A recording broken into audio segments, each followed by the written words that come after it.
Hello everyone, welcome to the class. आप सभी का बहुत बहुत स्वागत है। गुड मॉर्निंग, सुप्रभात, सभी का बहुत बहुत स्वागत है। और हम स्टार्ट करते हैं हमारा आज का सेशन हमारी मोटिवेशनल लाइन से, जैसे कि डेली स्टार्ट होता है। मंजिल उन्हीं को मिलती है जिनके सपनों में जान होती है, पंख से कुछ नहीं होता, हौसलों में उड़ान होती है। ये बिल्कुल सही बात है कि भाई पंख पर ही पूरी तरह से मत निर्भर करो, पंख से ही पूरी तरह से मत निर्भर करो, हौसलों की उड़ान होती है। कई बार आपने देखा होगा कि अगर आप में हौसला है तो आप सब कुछ कर सकते हैं, अगर आप में हौसला नहीं है तो आपको कोई पंख लाकर दे दे, उससे आप उड़ना नहीं सीख सकते। ये ध्यान रखिएगा, है ना। क्योंकि आपने देखा होगा कई ऐसे हैं जो शारीरिक रूप से ठीक नहीं है, फिर भी उनके हौसले इतने ऊंचे होते हैं कि वो उस मुकाम को हासिल कर लेते हैं जिसको हम, जो शारीरिक बनावट जिसकी सामान्य है, वो भी हासिल नहीं कर पा रहे हैं। तो ये क्या है? ये उनका हौसला है, ये उनका जज्बा है जो उन्हें उड़ने के लिए क्या दे देता है? उड़ने के लिए पंख दे देता है। ठीक है, तो उड़ने के लिए पंखों की नहीं, हौसलों की जरूरत होती है। पहला आज का हमारा मेन पॉइंट है, वो हम स्टार्ट करते हैं। भारत ने विशाखापत्तनम के शिप बिल्डिंग सेंटर में अपनी चौथी परमाणु ऊर्जा से चलने वाली बैलिस्टिक मिसाइल पनडुब्बी SSBN लॉन्च की, जिसका नाम S4 है। नाम क्या है जिसका नाम S4 रखा गया है? ठीक है, क्या लॉन्च की? चौथी परमाणु ऊर्जा से चलने वाली बैलिस्टिक मिसाइल पनडुब्बी। नाम क्या है? S4 है। कहां पर? विशाखापत्तनम ने। किसने? भारत ने। यह पनडुब्बी अपने पूर्ववर्ती, इसका पूर्ववर्ती कौन सा है? INS अरिहंत S2 से ज्यादा उन्नत है। ये S2 से ज्यादा उन्नत है, इसका नाम S4 है। यह लॉन्च भारत की नौसैनिक क्षमताओं में एक महत्वपूर्ण कदम है। ये जो लॉन्चिंग हुई है विशाखापत्तनम में, ये क्या है? ये नौसैनिक क्षमताओं में एक महत्वपूर्ण कदम है भारत का। ठीक है, किस मिसाइल को लॉन्च किया है? S4 मिसाइल को। कहां पर? विशाखापत्तनम में। ये किससे ज्यादा उन्नत है? तो आप कहेंगे INS अरिहंत, जिसे S2 कहते हो, उससे ज्यादा उन्नत है। ठीक है, भारत और पाकिस्तान ने करतारपुर कॉरिडोर समझौते को अगले 5 साल के लिए बढ़ाने पर सहमति जताई है। भारत और पाकिस्तान, अभी भारत और चीन के बीच समझौता हुआ, हमने कल पढ़ा था, भारत और चीन के बीच समझौता हुआ है दमचौक, और एक और दिया था नाम, आप सभी कमेंट सेक्शन में लिखेंगे। वहां पर सेना से संबंधित LAC से लेकर, ठीक है, लाइन ऑफ एक्चुअल कंट्रोल से लेकर समझौता हुआ है भारत और चीन का 4 साल बाद।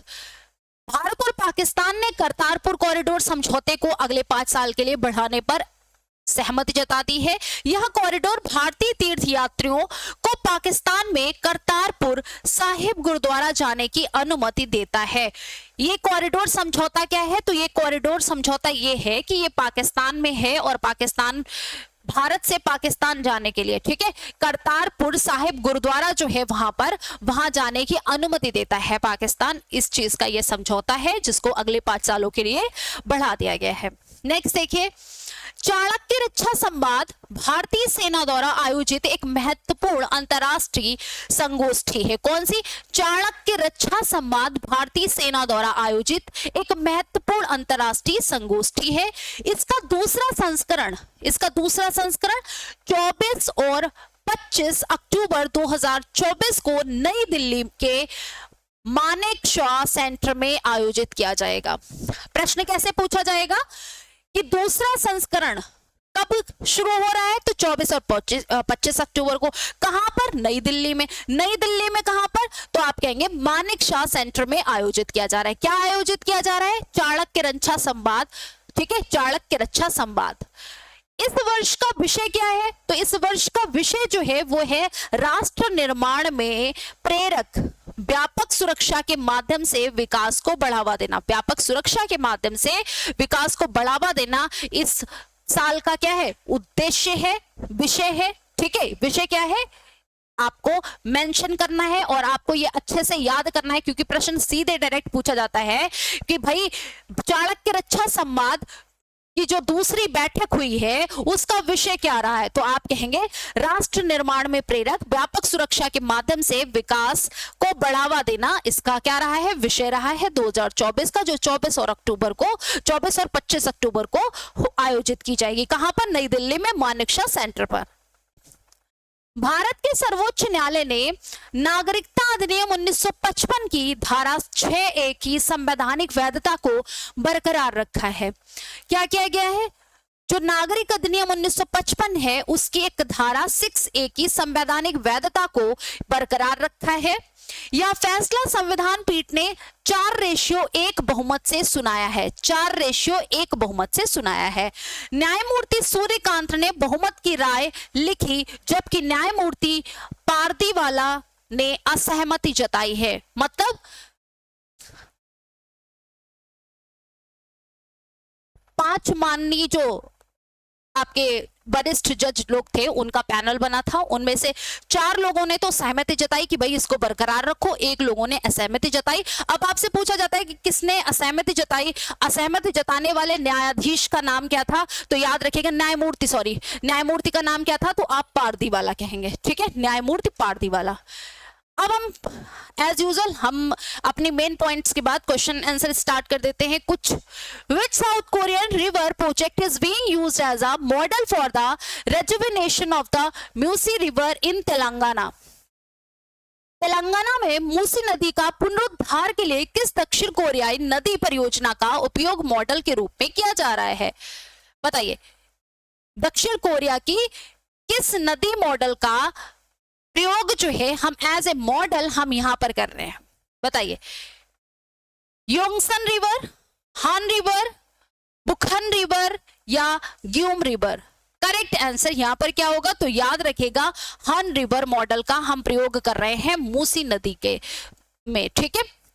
तेलंगाना में मूसी नदी के पुनरुद्धार के लिए हम किस मॉडल का, दक्षिण कोरियाई नदी परियोजना का हान रिवर मॉडल का उपयोग कर रहे हैं, ठीक है। नेक्स्ट देखिए, recently a new genus of jumping spiders named Tenkana was discovered in which region of India. हाल ही में भारत के किस क्षेत्र में तेनकाना नामक जंपिंग स्पाइडर की एक नई प्रजाति की खोज की गई है, भारत के किस हिस्से में एक जंपिंग स्पाइडर की खोज की गई है, ये बताओ।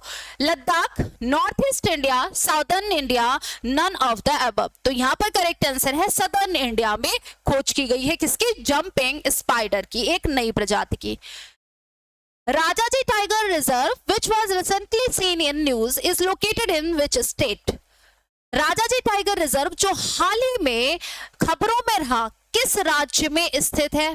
आपसे टाइगर रिजर्व पूछा जा रहा है कि जो राजाजी टाइगर रिजर्व है वो किस स्टेट में है। मध्य प्रदेश को टाइगर स्टेट कहते हैं, गुजरात, उत्तराखंड या राजस्थान। तो आप सभी जानते हैं ये उत्तराखंड में है। कहां पर है, उत्तराखंड राज्य में स्थित है। कोरोवाई जनजाति मुख्यतः किस देश में निवास करती है। The Korowai tribe primarily resides in which country. कहां पर निवास करती है, केन्या, इंडोनेशिया, मलेशिया, मॉरिशस। कौन सा ऑप्शन आपका बिल्कुल करेक्ट है, तो आप कहेंगे ये कहां पर, इंडोनेशिया में। कहां पर, इंडोनेशिया में निवास करती है। कौन सी जाति, कोरोवाई जनजाति जो है वो इंडोनेशिया में निवास करती है। करेक्ट है जी। नेक्स्ट देखिए, Where was the All India Civil Defense and Home Guards Conference held? Akhil Bharatiya नागरिक सुरक्षा और होम गार्ड सम्मेलन कहां आयोजित किया गया है। गांधीनगर, जयपुर, भोपाल, पटना। कहां पर आयोजित किया गया है भाई, अखिल भारतीय नागरिक सुरक्षा और होमगार्ड सम्मेलन। तो आप कहेंगे गांधीनगर, गुजरात में आयोजन किया गया है। कहां पर, अखिल भारतीय नागरिक सुरक्षा और होमगार्ड सम्मेलन का आयोजन गांधीनगर, गुजरात में किया गया है। ठीक है, तो ये थे आज के आपके मेन टॉपिक्स और मेन क्वेश्चंस। तो ऐसे ही टॉपिक और क्वेश्चंस के लिए आपको सब्सक्राइब करना है हमारा चैनल स्टडी विद केएस। ठीक है, सभी लोग सब्सक्राइब करें, लाइक करें, शेयर करें। धन्यवाद, जय हिंद। हम मिलते हैं कल की क्लास में।